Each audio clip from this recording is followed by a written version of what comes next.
Hello, everyone. Thank you for joining us today. Now, next I want to go into the ACT provisioning unit. Okay, let me just tell you, I'm not a Simpsons fan, so I didn't understand the joke when I would call it APU, and people would send me all these memes of that character in Simpsons. Doesn't mean anything to me.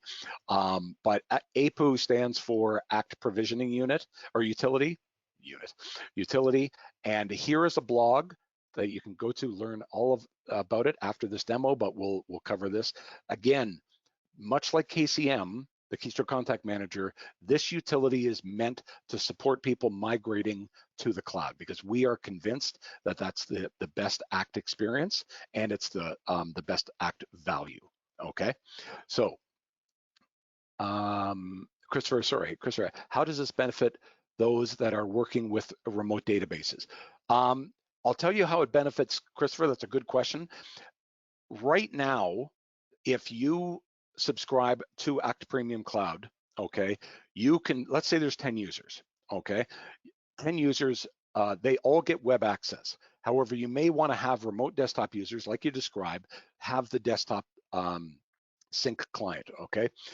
Those are subscribed to, okay, for $120 a year or $10 a month on an activation basis, okay?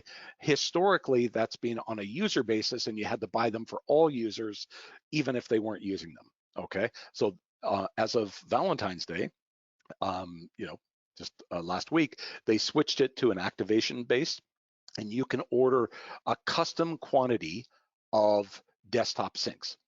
Here's the thing. A lot of desktop users, myself included, have computers, have laptops, have home computers where they may have, 1, 2, 3 installations of ACT, each of them with their different RDBs, okay? Well, with the new model, that one user would be spending $360, okay? What we're suggesting is that if that person needs a Windows client, get one, and then on the other computers, you can use the Keystroke Contact Manager or use ACT for Web, okay, so that they've got one production version of ACT that they can have, their desktop add-ons worked with, whichever, any kind of SDK add-ons, and then they can use either Web Access or KCM for their other workstations. So it does affect them in some cases, but if you've got a user with one remote database and one computer, probably not a big impact. Okay, but each and every time you're renewing, you may want to determine whether or not that person's needs can be met with KCM, in which case you just saved $120 a year. Okay, so that's how it impacts them. Thanks for that question. Okay, back to APU. I promise not to call it APU. Here, as you can see, this little GIF that's showing you the different sections. This is APU, okay? So what is it? APU is a utility, as you say, ACT provisioning utility here, you can see the name, that allows you to prepare your database for moving to ACT Premium Cloud. Now, we deal with all kinds of ACT users, and you'd be amazed at the amount of people when we're talking to them about moving to the cloud, and they say, and we tell them, well, you get 6 gigs for free, and by the way, that is going to be increasing significantly. Stay tuned on that. But you get 6 gigs for free right away, and then every 4 gigs after that, you've got to pay, $60. Well, people don't even know how to quantify that because they don't know where to. They think their database, their ADF is what they're paying for, and not the attachments. And if they understand its attachments, they don't know where to find them. So what we did is we built this utility that immediately tells them how big their database is. Okay, so you click on the little ellipses, you browse to your database. It could be local, it could be network. Okay, then you put in your login, your password, and you click on analyze data. And it's immediately going to bring up all of these stats. Now, before I go any further, let me just say that this utility does not need to be installed. You download it, okay, and you run it, and it pops up immediately without any installation. So this should not require any extra permissions or admins or anything like that. This will just pop up, okay? So you can see here, here's the database size, here's the log files, here's the orphaned attachments. I'll get into that in a bit. Orphan size, 0. File count, it's going to count them all, and the total file space, 32 gigs, 32.65 gigabytes. So that's a lot more than 6. okay? So here it breaks down. It says the first 6 gigabytes are free. Overages are roughly 26, just 27 gigs, just shy of 27 gigs. What is my overage cost going to be? $360 with the 25% quantity discount, okay? So I've got everything right off the bat, okay? I know what my status quo is, I know what my worst case scenario is, and I've got everything. So I'm gonna click on File Info, okay? It's gonna give me a more detailed forensic breakdown of all the different storage within the database. But now it's like, okay, well, maybe I don't want to pay $360. Okay, so let's look at some of the tools that are available. I'm going to click on Tools. Okay, now we're going to come back to this top part. Okay, but the first part is orphan detachments. Now, what are orphan detachments? If you delete a contact or you delete an opportunity, and there was attachments associated with those entities, and you delete them, sometimes the entity gets deleted, but it will leave the attachments behind. So those are then free floating attachments that are not linked to your database in any way. Well, why is it important to deal with that now and not later? Well, once you upload the database to Act Premium Cloud, you can't connect to those orphan attachments anymore because they're not part of the database. You can't connect to it through the cloud to something that, you know, according to the database, doesn't exist, okay? But on a local copy, you can see the dead weight, okay? So what we've done is we've developed this utility to go into your database and identify, you know, all the orphan attachments, and then either delete them, permanently delete files, or move them to a folder on your computer outside of your database, okay? Now, you're probably thinking, well, how much can that save? Well, in our production database, we had 15 gigs of attachments and 5 gigs were orphans, okay? We've been doing this for a long time and we just had never scanned for them. So we were actually quite surprised that we paired off a third. So that was 5 gigs, okay, that we immediately didn't have to pay storage on. More importantly, we're not wasting time and energy including them in RDBs or backups or anything else like that. We cleaned it and we only had attachments that were actually linked to entities in the database, okay? Now, so I'm not gonna run this because I've already run this, and that's why you saw earlier in the stats, there is 0, okay? So that obviously worked. We recommend moving, not deleting, okay? Because you get a chance to actually look at them and maybe you wanna keep them for something else, but they have no database consequence.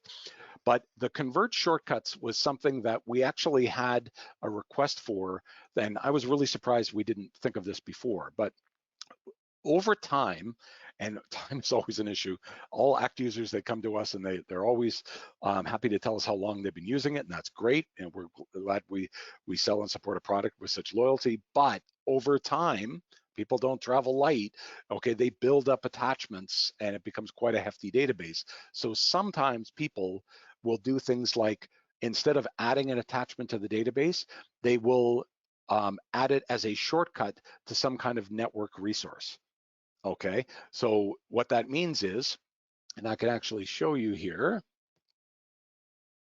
Okay, let me look up my contact. And I'm going to, okay, if I go to here, I can click on Add, Shortcut to File, and I can add, let's say, an image. Okay, it's giving me a message that we don't sync attachments, but that's fine. Okay, and now, okay, let's go to, where is this? Let's go to demodify. Okay, you see this here? It says the link file at the end. Okay, this means that the file is not actually in the database, it's just accessible through the database, okay? However, if you've got a lot of them and you wanna move to Act Premium Cloud, when you back up your database and send your database to the cloud and people try to access that database through the cloud, all of your network shortcuts are going to be gone. Okay, so this is one of those cases where you need to kind of assemble all of your attachments together before uploading, okay, and then you can manage the space afterwards. So what we did is we built the utility so that you can convert, okay, these network shortcuts, bring them from wherever they are on their network locations, and bring them right back into the database so that they can be backed up and uploaded and then accessible through the web, okay? Now, there are going to be some cases where it's not going to be accessible, okay? Sylvia's on this call, so I'm going to pick on her a little bit. She had an attachment that was linking to her personal My Documents folder, okay? I'm sure she didn't mean to, doesn't matter. But when I went to recover that, obviously I don't have access to, you know, the My Documents folder on her computer, so that was a dead link, and it reported back, gave me the location, and then I can say, hey, Sylvia, use this to bring it into the database. So it may take a couple of efforts, you know, depending on where it is, but you get an instant report of what was converted and what wasn't. And what I did the other day was I was using, you'll notice that this database here is the ASYS demo, and this is ASYS, so I can't show you this live. But what I did was I ran the utility, added it to one contact, and you literally saw the LNK file turn into a JPEG, okay, because it brought the file back in, okay? So we've covered the tools here, orphan attachments, backups. You're gonna see backups many places, okay? When you are making these kinds of changes to the database, we prompt you consistently, backup, backup, backup. Even before the orphan attachments, just do a backup so you've got a snapshot of you know, where you were before you started, okay? And I'm gonna come back to SSO, but here is database cleanup. If you've ever gone into into the admin tools and you said remove all data, you see things like remove notes older than X number of days, histories older than X number of days, cleared activities older than blah, blah, blah, document tabs, and then campaign results, okay? What you don't see is things like opportunities. What you don't see is date ranges, okay? You don't see a whole lot of flexibility. So what we've done is we've built this right within the this utility. Now, if you hadn't guessed this, I don't need Act Open, okay? All I have to do is connect to it, connect to the database, and I can do this outside of Act, okay? And just within this utility. So I can click on remove all data, and I can say, okay, I want activities, histories, notes, opportunities, and I could say analyze, okay? Now I've already wiped this out, okay? Actually, no, I haven't. So see here, it's saying finish getting opportunity data, yes. So I have wiped it out. Let me go to histories. Be careful, this might take a little bit longer. Okay, getting history data. Okay, so now I can immediately see all the histories I've got in 2020, 2021, and I can either say use the same method, okay, remove by number of days, or I can set a range, start from this year to that year, based on the information that I've got up here, okay? I can very clearly see what's worth purging and what isn't, and then that way you can do all your cleaning up, streamlining before you send it to Act, okay? That's why I say keep a backup copy, so that you've got, you know, that one reference point. But for people that want to move forward into a production environment, they may not need 20 years of documents and 20 years, at least on the cloud, okay? Least of all when they're paying for it. So then you've got the reindex database. Obviously, anytime that you clear out a lot of data, you want to reindex, make sure that it's running efficiently. Okay, also that's going to reduce the size of your ALF file, your log file, which again is going to be the size of something that you pay for. Okay, the last step, and this is something that causes people the most grief, to understand how it works, let's just go to the Act login, my.act.com, okay? Now, you'll immediately see this is the same login for everyone. I'm putting in my email and my password, And when I click in login, that single sign-on is going to find my database, find my user account, and load it appropriately, okay? Previously, you had to have your own dedicated database link, and then you would click on that, and that would say log into such and such database. This is using much more advanced single sign-on technology, but because of that, we can't put in John Smith. We can't put in Ken Quigley. We can't put in Michael Cadlib. We've got to have uniques, and obviously the best way of doing that is using the unique email, okay, that people register with. But most people, when I say most, I mean literally all that are using ACT, log in with their regular names, Ken Quigley or Ken or whichever, okay? So we recognize that, and we know that it's a fairly time-consuming process to change them all in preparation for single sign-on. So what we do is we say convert to SSO. Now I've already done this database. Previously, the display names also were the login names, okay? But the second we click on this, we click on save, and everyone's login name will become an email, okay? You click on save, all of that's done. The database provisioning process is instantly simplified, and people are able to skip across a couple of steps in the provisioning process, okay? Is there a way to archive data allowing to be accessed later? Again, this is something that I would say keep a local copy of, okay? And this is why we also quote one desktop sync client with all of our APC quotes, because we think there's value, at least $10 a month worth anyway, to have that one reference point for your old historical data. So if you go through and you clear out a bunch of histories, a bunch of documents and that, you can have an offline reference point of where it was. So there isn't a way of archiving data, okay, that keeps it from view, okay, but doesn't necessarily save space. There are utilities for the desktop client, but nothing I'm aware of that works in web. Okay, I hope I answered your question. Okay, and the last piece, okay, we've talked about, determining the size. We've talked about preparing it, reducing the size here, preparing it for your uploads to Act Premium Cloud, and the table usage, removing all data. The last thing is, let's say you've done all of this, and like me, you still got a lot of fat to trim, okay? In this case, I'm still paying $360. Then what we have is a utility called Attachments for ACT.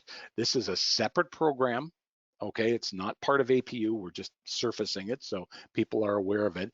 That one of two ways. One, if you have a desktop client, okay, our customers, okay, with Orange Care will get the Attachments for ACT for 2 weeks free of charge. And what that will do is that will allow them to take all of their database attachments and push them up to a public storage service called Backblaze. Now, Backblaze, you can get like at backblaze.com, you can look it up. I think it's like $70 a year, you get a terabyte of data. Okay, so you're not paying $60 for 4 gigs, you're paying $70 for like a terabyte. You can use it for whatever you like, but you can move all of your attachments, 10, 20, 30, 50 gigs or more up to there. And what it will do, this utility, is it will convert all of those attachments into those shortcuts that I showed you before, okay? And then when you upload it and people click on it, it's going to not access it from the ACT storage, it's going to access it from Backblaze. Okay, then you know that your total storage overages are never going to exceed $70 because there's no earthly way you're ever going to exceed 1 terabyte of data. We've found one with half a terabyte, but never anyone close to a full terabyte. Okay, so that is the final piece. This is and then what we do is we say you can run it for 2 weeks, and then people will just let it run around the clock. And then every time that you sync your desktop sync, it removes it from the server and it updates all the attachments on the Act Premium Cloud server with the links. And then after a couple of weeks, they're all updated. your storage is reduced down to virtually nothing outside of the database files, and now you're within the, in most cases, within the free range. And I think certainly for most people that, you know, once they increase the storage allotment, that, you know, virtually everyone is going to be able to have minimal to zero overage costs. Okay, so Eric has asked, if doing the SSO email changes en masse, will new passwords? Yes, you will still have to go through the password reset, but that's, you know, a fair bit easier than having to do both, okay? Because now all of them are being converted for you and the password reset. But I have been thinking about this, and what we're gonna probably try to do is simplify that with ACT. So if we do all the conversions, if they can use their existing passwords. I think because it's on the web, the only concern that they're gonna have is whether or not it meets password complexity requirements, because obviously, Eric, I don't need to tell you, a ton of people don't even use passwords, which obviously isn't going to be supported in the web. Okay, so I think they may want to hold on to that process, but you know, I intend to ask them and see what kind of give we can get. Okay, and that's it. We're just under an hour. We've covered, I think, a fair bit. If there is any questions that I haven't covered or you think of later, please email me, ken@kqc.ca. Okay, and we'll get back to you as quickly as we can. But I hope this is beneficial. The Keystroke Contact Manager is obviously a very, very big investment for us. The ACT Provisioning Utility is something that, you know, we're going to be providing. We're just going to build it out, and we're probably going to be sharing it with our peers sometime late spring. Okay. What's the price of the APU, Fred? For you, nothing. Okay. So we'll pass that on to you. And don't ask me if it's going to be translated in French. It's a free utility. Okay. So your English is pretty good. Any other questions? That's good in English. Excellent. Thank you. Okay, guys, thank you very much for your time. I will be recording this or ripping this so that it's sending you around a video link afterwards, so you can reference this and share this with others. So thank you very much. And if you're in the ACC community, I'll be sharing this as well on social media and distributed via email. Thank you very much, Bridget. Very kind of you. And Fred, have a great day. And goodbye to all. Take care.